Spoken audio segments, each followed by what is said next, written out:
Fresh and shocking developments are emerging from the very heart of the British monarchy, news that could forever alter the royal family as we know it. King Charles now faces an extraordinary decision, one that could break his nieces' hearts but may ultimately safeguard the crown's future. Growing voices from royal commentators and media insiders are urging the king to take unprecedented action. They are calling for Princess Beatrice and Princess Eugenie to be stripped of their royal titles before it's too late. The warning could not be more severe. Experts say if Charles hesitates, the York sisters may soon face an avalanche of public scrutiny, emotional turmoil, and deep humiliation that could wound the monarchy beyond repair. This isn't idle palace gossip. This is a battle for the monarchy's survival, a test of loyalty, image, and moral strength. It's the story of a king torn between protecting his family and preserving an institution built on centuries of tradition. So what exactly did Beatrice and Eugenie do to spark such uproar among royal watchers? Stay tuned, because this unfolding controversy is filled with twists and turns you won't see coming. And if you haven't already, make sure you're subscribed to Royals Explored, your top source for every breaking update and royal revelation as they happen. The uproar began shortly after Princess Beatrice's final public appearance before her father, Prince Andrew, was officially banished from royal duties. Beatrice attended a high-profile conference in Saudi Arabia, not just anywhere in Saudi Arabia, but at the infamous Riyadh Ritz-Carlton, a venue that became a global symbol of the regime's harsh 2017 crackdown on dissent. This was the very hotel where dozens of royals, tycoons, and senior officials were detained, beaten, and allegedly tortured under what was labeled an anti-corruption purge. The optics were disastrous. Royal analysts quickly drew unsettling parallels to the York family's already turbulent history. Andrew Mountbatten Windsor, stripped of his privileges as a prince and evicted from his longtime home at Royal Lodge, was already reeling from public disgrace following his ties to convicted sex offender Jeffrey Epstein. His ex-wife, Sarah Ferguson, lost her Duchess of York title in the same wave of shame. Once portrayed as a glamorous, relatable branch of the royal family, the Yorks' reputation has become deeply toxic. Yet, in a twist that has fueled outrage, Beatrice and Eugenie have so far retained their royal titles and their positions in the line of succession. Many now believe King Charles made a grave error in judgment by allowing that to continue. One of the loudest critics, Australian journalist and Daily Mail columnist Amanda Platel, has warned that the king's leniency could prove catastrophic. After seeing images of Beatrice hosting a tea gathering for Saudi investors at that controversial Riyadh venue, Platel argued that removing the princesses' titles might be the kindest and most protective measure for both them and the institution itself.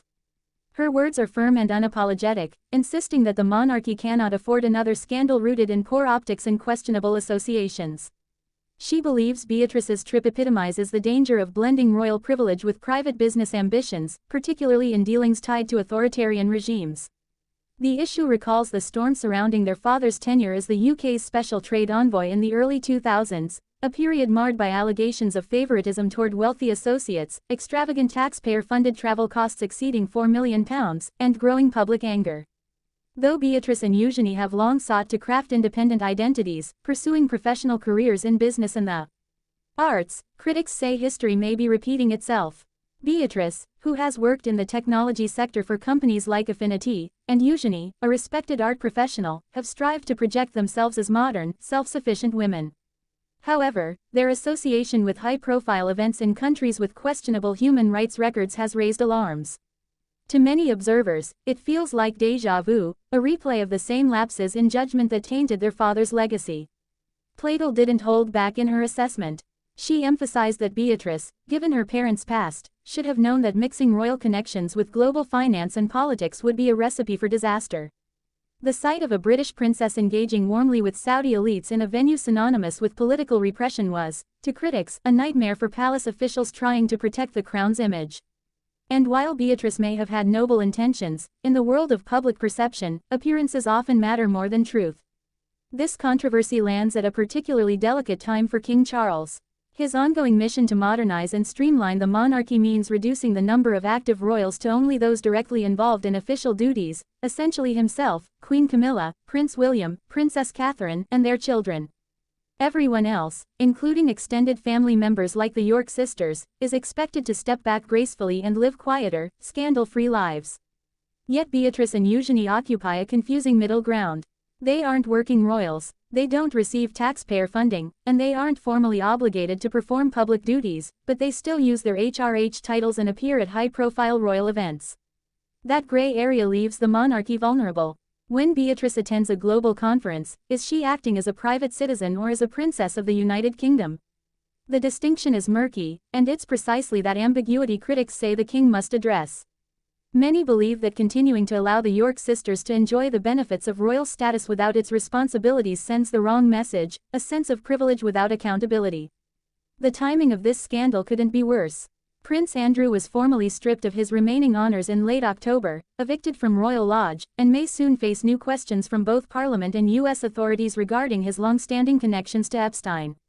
In this heightened climate of royal accountability, every move the York sisters make invites intense public scrutiny.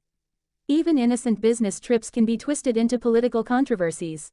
The challenge for King Charles is immense. He's spent decades preparing to be a modern monarch, learning from his family's painful past, the public fury over the breakdown of his marriage to Diana, the aftermath of her death, the strained years that followed, and now the ongoing tensions with Prince Harry and Meghan. He knows the monarchy's survival depends on transparency and adaptation. But will he dare take the drastic step of revoking his niece's titles, effectively cutting off another branch of his family tree? It's a decision that would send shockwaves through the House of Windsor.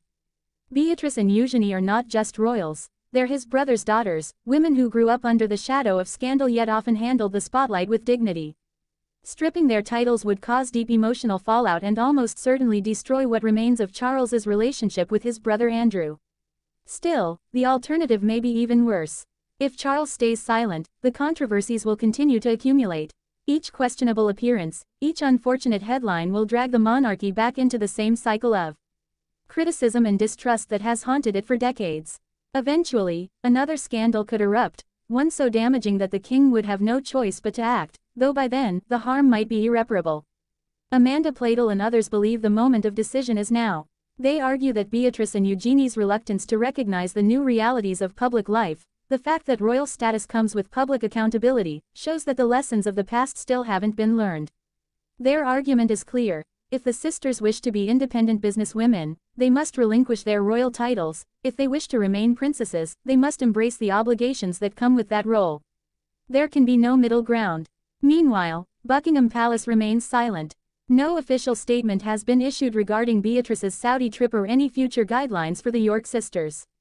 Insiders suggest King Charles hopes the furor will pass, that the media's attention will shift elsewhere. But royal experts warn that time is not on his side. Even Prince William, said to be closely monitoring the situation, reportedly favors a more decisive, stripped-down monarchy, one that eliminates ambiguity and prevents further reputational risk. The precedent set here could define how the monarchy operates for generations to come. If Beatrice and Eugenie keep their titles despite these controversies, the public may perceive it as a sign that royal privilege is untouchable, immune to accountability. If Charles acts decisively, it will demonstrate that even those born royal are subject to the same expectations of integrity as everyone else. The stakes could not be higher.